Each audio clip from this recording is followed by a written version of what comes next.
Hello, everyone. Good morning, good afternoon, good evening, wherever you are. This is Dr. Ashwani Kumar. Uh, in terms of my background, I'm a physician by training and a health researcher. So started my journey as medical researcher with pharma industry for many years, including Novartis, and moving to public health research last few years. And my other hat is of an digital health entrepreneur. And I've been attending HITLAB, last few years and really enjoyed this.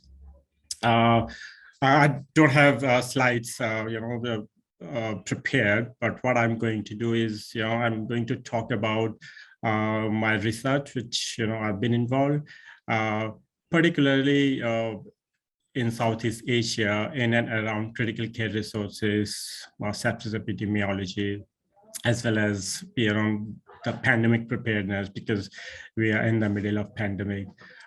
So this was, again, it was not an commissioned research. It was all started by, my organization. So I worked with Georgia Institute for Global Health, which, it is headquartered in Australia, but has its presence in lower middle income countries, including India, China, as well as, one of the offices in UK and in small office in US. So we started with, this survey wherein we included about 15 countries in Asia Pacific region.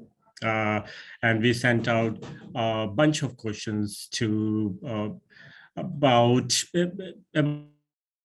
60 odd hospitals. And as we know, the Asia Pacific, the region is a mix of, you have high income countries as well as middle income and low income countries. So we sent it out to the all mix of those countries. And idea was to really get a handle on the critical care resources and how sepsis is managed in these countries vis-a-vis and particular focus was the disparities in terms of critical resources between low income and high income countries. And because this, we did this during early part of COVID pandemic, so we included some specific questions in and around how COVID was being managed, as well as the surge capacity. And I won't go into details in terms of the finding of that research, but some of the key findings which struck were really some expected, some findings were unexpected lines in terms of critical care staffing. On an average, a doctor and critical care nurse attend more patients in low income countries compared to high income countries. And the same was the case in terms of, be it the imaging services or the diagnostic capabilities. But there were a few interesting findings, which I thought, was really interesting. And one of that interesting finding was when we looked at the adherence to sepsis guidelines, it was actually much higher in low and middle income countries compared to high income countries. So, and that's, so though, obviously we, talk about limited resources, but in terms of adoption and adherence, so both adoption and adherence was higher in these countries, which was quite heartening to see.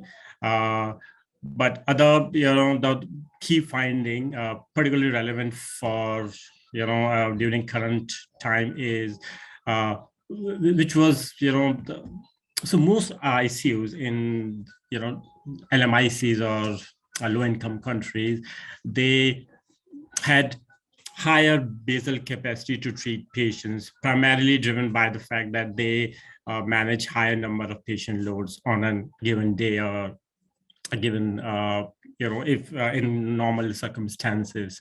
So that capacity was higher, but almost all ICUs had much lower surge capacity. So when COVID hit these countries, they were not able to ramp up their capabilities or capacity to the desired level. So, and again, that really points to we just don't, have to prepare our healthcare services for the good days, but also we have to really make sure that all countries have adequate resources to really ramp up their healthcare capacities when needed. And because ideally, we would like to do a follow-on survey and see how those countries have responded. Now we are after 18 months or so, and really how the situation has improved in these countries. Well, with regards to, again, the COVID specific, very few ICUs in low and middle income countries had access to RT-PCR testing, given the fact that it was early days of pandemic, so which is understandable. And the average time it took to get the test results was much higher, almost 3 times in those countries compared to resource-rich countries.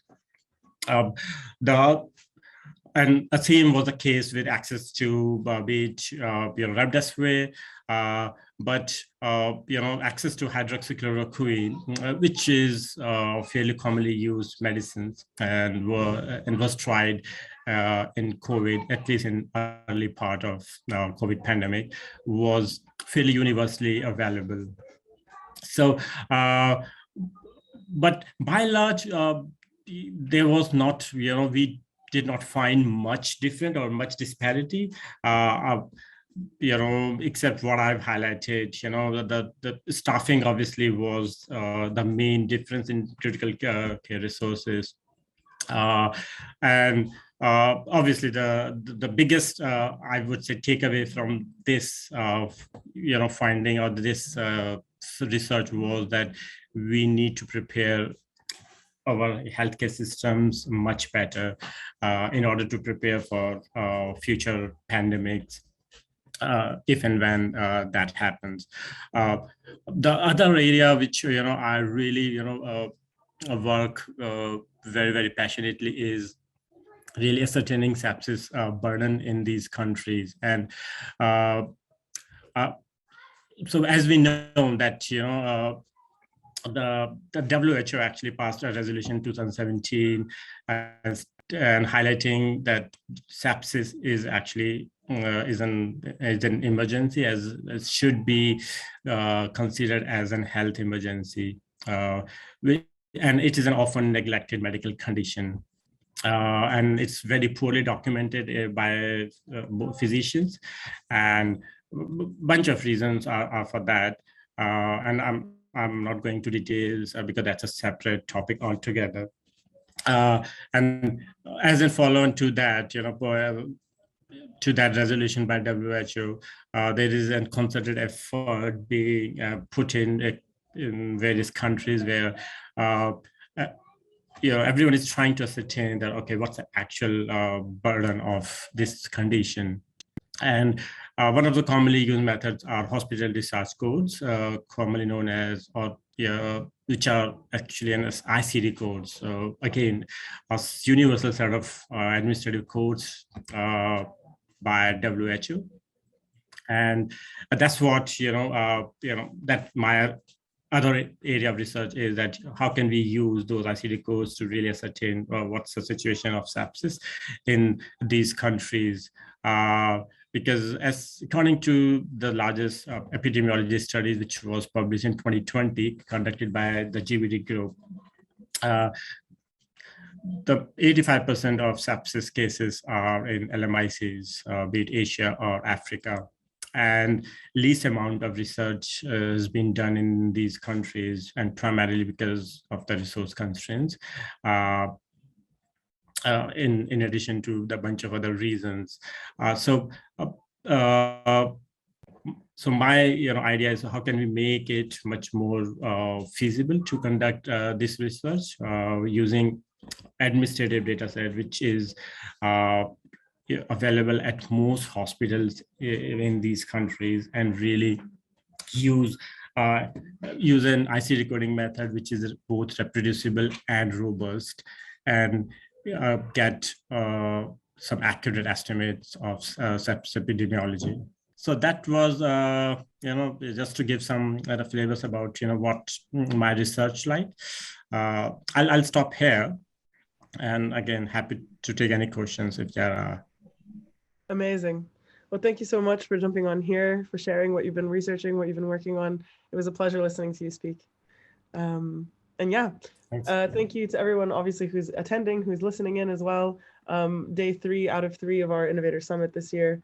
And yeah, if there are no questions from the audience, which there don't seem to be at the moment, you've obviously done a very good job of explaining everything. Then we will wrap it up here and prepare for the next session. So thank you so much to Dr. Ashwani Kumar. And yes, have a lovely rest of your day.